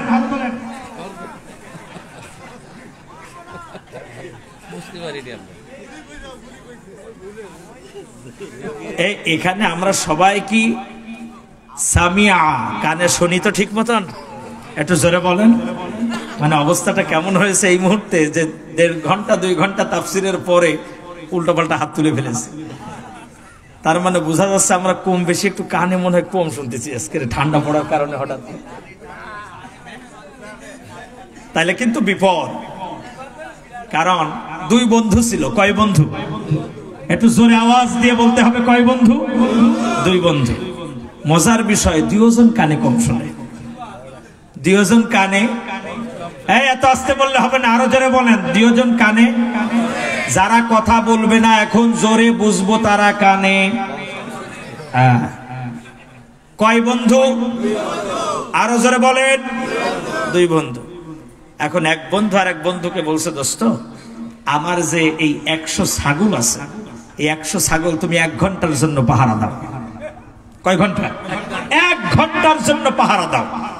1 ঘন্টা পাহারা দেওয়ার পর যে ছাগলের মূল মালিক সে চলে আসছে, এসে বলতেছে, দোস্ত, তুমি আমার ছাগলগুলো 1 ঘন্টা পাহারা দেছো, এই জন্য এই যে 1 ঠ্যাং খোড়া, এই ছাগলটা তোমাকে দিয়ে দিলাম, তুমি নিয়ে যাও। আর ও বলছে, দোস্ত আমার পরে কি তোর কোনো বিশ্বাস নেই? আমি তো ছাগল খোঁড়া করতে যাব কেন? এ কি বলতেছে, তোকে দিয়ে দিলাম তুই বাড়ি নিয়ে যা, আর ও বলতেছে তোর ছাগল আমি খোঁড়া করতে যাব কেন? তুই আমার বন্ধু, এতটুকুন বিশ্বাস কি আমার পরে তোর নাই? বলছে হ্যাঁ ঠিক আছে। দুইজনের ভিতরে বাক দণ্ড শুরু হয়ে মারামারি, হাতাহাতির কায়দা। এমন সময় একজন ভালো ব্যক্তির আগমন ঘটেছে। উনি এসে দেখে দুইজন প্রায় কলার ধরাধরি শুরু হয়ে গেছে। এ বলতেছে ছাগল দিয়ে দিলাম, আরো বলছে আমি কি করি নাই। ভালো লোকটা চিন্তা করলো এই মামলা আমার দ্বারা সমাধান করা সম্ভব না। উনি নিয়ে চলে গেছে ওই এলাকার গণ্যমান্য ব্যক্তির কাছে। মজার বিষয়, গণ্যমান্য ব্যক্তিটাও কানে কম শোনে। শুধু কানে কম শোনে না, 3 দিন আগে তিনি আবার বউকে তালাকও দিয়েছেন। এখন ভালো লোকটা যে বলছেন, স্যার ইনি বলছেন ছাগল আমি খোঁড়া করি নাই, আর উনি বলছেন তোমাকে দিয়ে দিলাম। আপনি গণ্যমান্য ব্যক্তি, আমার দ্বারা এই মামলা সমাধান করা সম্ভব না, মেহেরবানি করে আপনি একটু সমাধান করে দেন। এখন উনি বলতেছে, তোমরা 3 জন আমার কাছে আবেদন করেছো ঠিক আছে, কিন্তু সংসার তো করছি আমি। সংসার কে করছে? ও লোকটা চিন্তা করতেছে আমি কই আসলাম। এখন বলতেছে, স্যার আমি আপনাকে বলতেছি ছাগলের ঠ্যাং খোঁড়ার মামলা একটু মেহেরবানি করে সমাধান করে দেন। এই বেটা তোকে না বলছি যে বউ তালাক দিছি আর ঘরে আনবো না? তার মানে কেউ কারোটা শুনতে, আর একটু জোরে বলেন, কেউ কারোটা শুনতে। আমি এত সময় আলোচনার উদ্দেশ্য হলো একটাই, এই বাংলার জমিনে কোরআনের রাজ কায়েম করতে হবে। এই কথাটা কি আপনারা শুনতে পাচ্ছেন? এত সময় কি এই কথা শুনতে পেয়েছেন? ওই কাটাখালি যে আওয়াজ দিয়ে স্লোগান দিয়েছিলেন ওই কণ্ঠে বলেন, আপনারা কি এই আওয়াজ এত সময় শুনতে পেয়েছেন? কে কে পান নাই হাত তোলেন। একটু জিকির করি, লা ইলাহা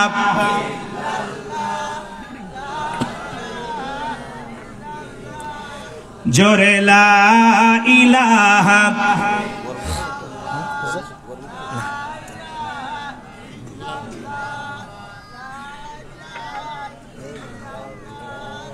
রসুল আমার ভালোবাসা, রসুল আমার আলোর আশা, রসুল আমার প্রেম বিরহের মূল আলোচনা, রসুল আমার কাজে কর্মের অনুপ্রেরণা। লা ইলাহা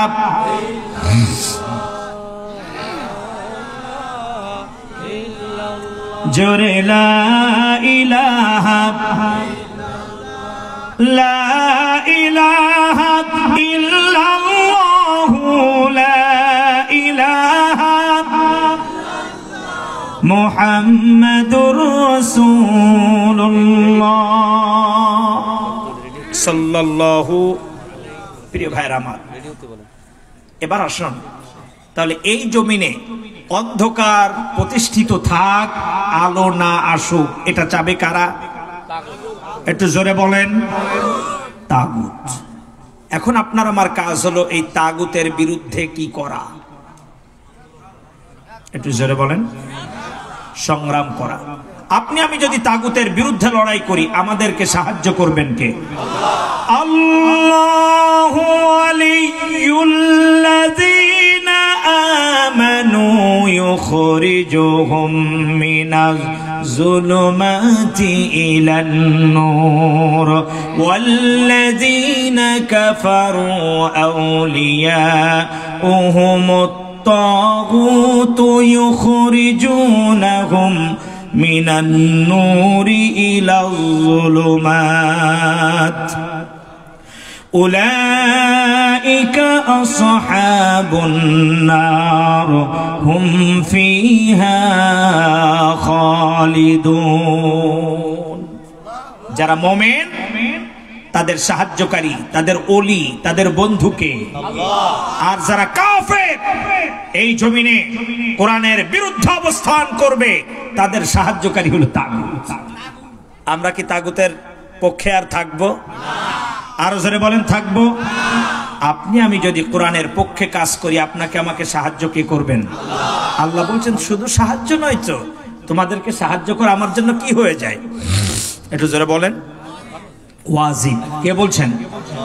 ওয়াকানা হাক্কান আলাইনা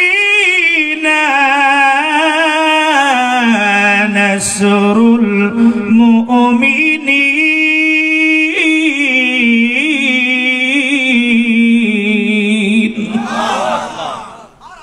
আমাদেরকে সাহায্য করা আল্লাহর জন্য তখন কি হয়ে যায়? আর আল্লাহ তো বলেই দিয়েছেন, তোমরা যারা তাগুতের বিরুদ্ধে অবস্থান করবে, আল্লাযীনা আমানু ইউকাতিলুনা ফি সাবিলিল্লাহ, ও মুমিন যারা আমার রাস্তায় সংগ্রাম করবে আমার দিন কায়েমের জন্য, তোমাদের কোনো চিন্তা নাই, তোমাদের কোনো ভয় নাই, বিজয় আমি তোমাদেরকেই দান করব। চিৎকার মেরে বলুন আল্লাহু আকবার। ওয়ালা তাহিনু ওয়ালা তাহজানু ওয়া আনতুমুল আ'লাউনা ইন কুনতুম মুমিনিন। তোমাদের কোনো চিন্তা নাই, তোমাদের কোনো ভয় নাই, বিজয় তোমাদেরই। সেজন্য আমরা যারা মুমিন, আমরা কি কখনো হতাশ হব? আমরা কি কখনো ভয় পাবো? কারণ আমাদের সাহায্যকারী কে? মুমিন কখনো হয় না হতাশ, হোক না যত জুলুম নির্যাতন, খোদার রহম থেকে হয় না নিরাশ। মুমিন কখনো হয় না হতাশ, মুমিন কখনো হয় না হতাশ। যারা বলুন কথা ঠিক কিনা?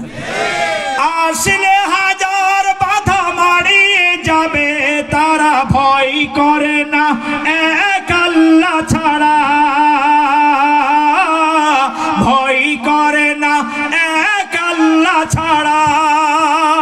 বিপদে আপদে মুসিবতে, বিপদে আপদে মুসিবতে, মুমিন কখনো হয় না নিরাশ, মুমিন কখনো।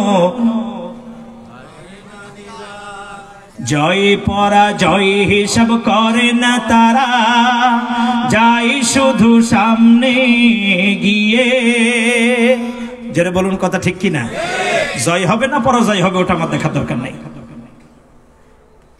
তাদের টার্গেট থাকে একটাই, জীবনের ঝুঁকি নিয়ে সামনে গিয়ে চলে শহীদি মরণ, তাদের শুধু কামনা শহীদি মরণ, তাদের শুধু কামনা।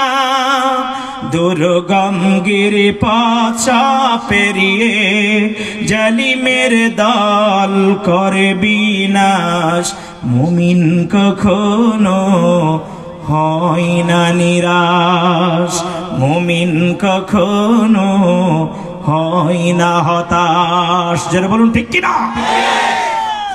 প্রিয় ভাইরা আমার, তাহলে আল্লাহ তাআলা ডাক দিয়ে বলছেন, ও নবী, কিতাবুন আনজালনা, আপনার উপরে কি দিয়েছি? একটু জোরে বলেন। কিতাব। লিতুখরিজান নাস, এই কিতাব দিয়েছি কাদের জন্য? মানুষের জন্য। মিনাজ জুলুমাত, কারণ মানুষ কই আছে? অন্ধকারে। আপনি এই মানুষদেরকে কোরআন দিয়ে ইলা নূর, কোন রাস্তায় আনবেন? আলোর দিকে। আল্লাহর হাবিব রাহমাতুল লিল আলামিন অন্ধকারে ডুবে থাকা জাতিকে এবার যখন কোরআনের আলো দিয়ে আলোকিত শুরু করে দিলেন, আবু জাহেল দেখলো সাড়ে সর্বনাশ। এইভাবে যদি কোরআনের আলো এ জাতি যদি আলোকিত হয়ে যায়, তাহলে আমাকে আর কেউ নেতা মানবে না। আবু জাহেল দ্রুত তার সংসদের ভিতরে অধিবেশন ডাক দিল। আবু জাহেলের সংসদের নাম কি? একটু জোরে বলেন। বাংলাদেশে যেখানে আইন পাস হয় সেটাকে কি বলে? জাতীয় সংসদ ভবন। ভারতে যেখানে আইন পাস হয় ওটাকে কি বলে? বিধানসভা অথবা লোকসভা। আমেরিকায় যেখানে আইন পাস হয় ওটাকে কি বলে? White house. আর আবু জাহেলের সংসদের নাম ছিল দারুন নাদওয়া। এই দারুন নাদওয়ায় মিটিং ডাক দিল। আবু জাহেল ডাক দিয়ে বলল, দেখো এইভাবে যদি মুহাম্মদ সাল্লাল্লাহু আলাইহি ওয়াসাল্লাম এই কোরআনের আইনকে প্রতিষ্ঠিত করে, মানুষ যদি আলোর রাস্তা পেয়ে যায়,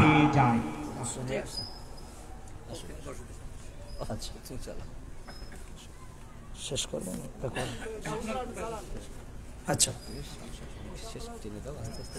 খেয়াল করুন, দারুন, একটু কথা বলতে হবে, দারুন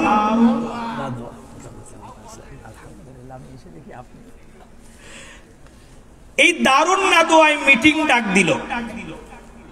মন্ত্রীদেরকে ডাক দিয়ে বলল, শোনো, মুহাম্মদ সাল্লাল্লাহু আলাইহি ওয়াসাল্লাম যেভাবে কোরআন দিয়ে মানুষকে ডাকতেছে, তাতে কিন্তু আমাদের নেতাগিরি আর বেশি দিন টেকবে না। কি করণীয়? কেউ কেউ বলল, এক কাজ করা যাক, মুহাম্মদকে মক্কা থেকে বের করে দেই।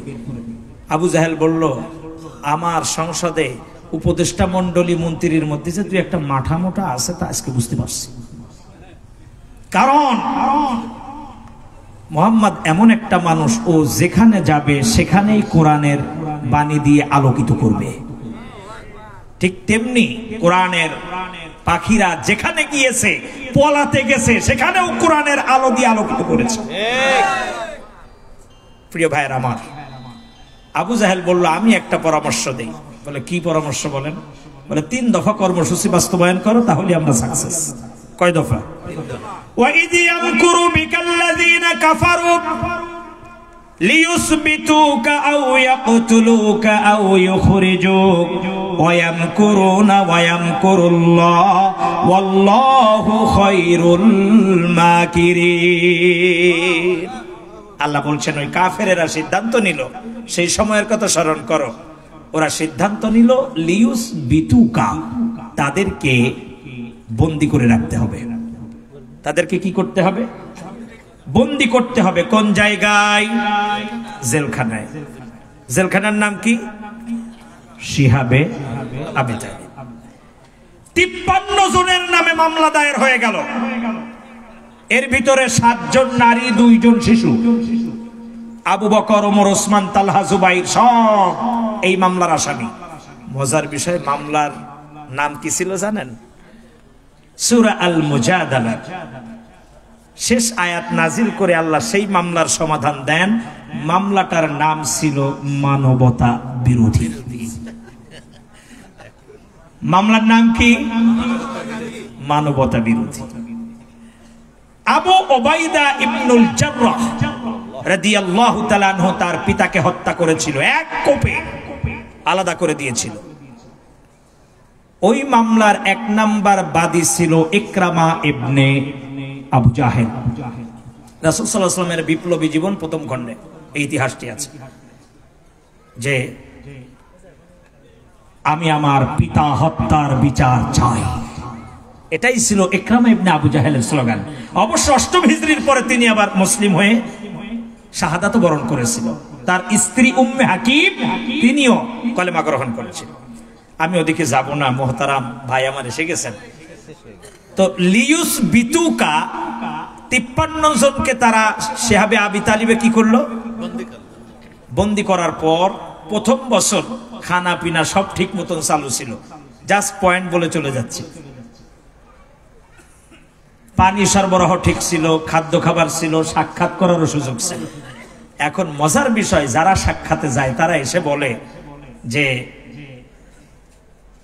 মুহাম্মদ সাল্লাল্লাহু আলাইহি ওয়াসাল্লাম সত্যি একটা ভালো মানুষ। আমরা আবু জাহেলের দলপাটি করি ঠিক আছে, কিন্তু মুহাম্মাদের মতন এরকম ভালো মানুষ আর একটা আর হয় না। আমাদের নেতা প্রকৃতপক্ষে দুর্নীতিবাজ আবু জাহেল, মুহাম্মদ তো ভালো। আর সবচাইতে মক্কার টপ লেভেলের ভালো মানুষগুলোকে আমাদের সরকার বাহাদুর আবু জাহেল আটকায় রাখছে। আবু জাহেল দেখতে তো সাড়ে সর্বনাশ। এই 53 জনের থেকে একজন যদি জীবিত বের হয়, তাহলে আমার এই চেহারা ঠিক রাখা যাবে না। তাহলে কি করা যায়? আউ ইয়াকতুলুকা, এদেরকে হত্যা করে দিতে হবে।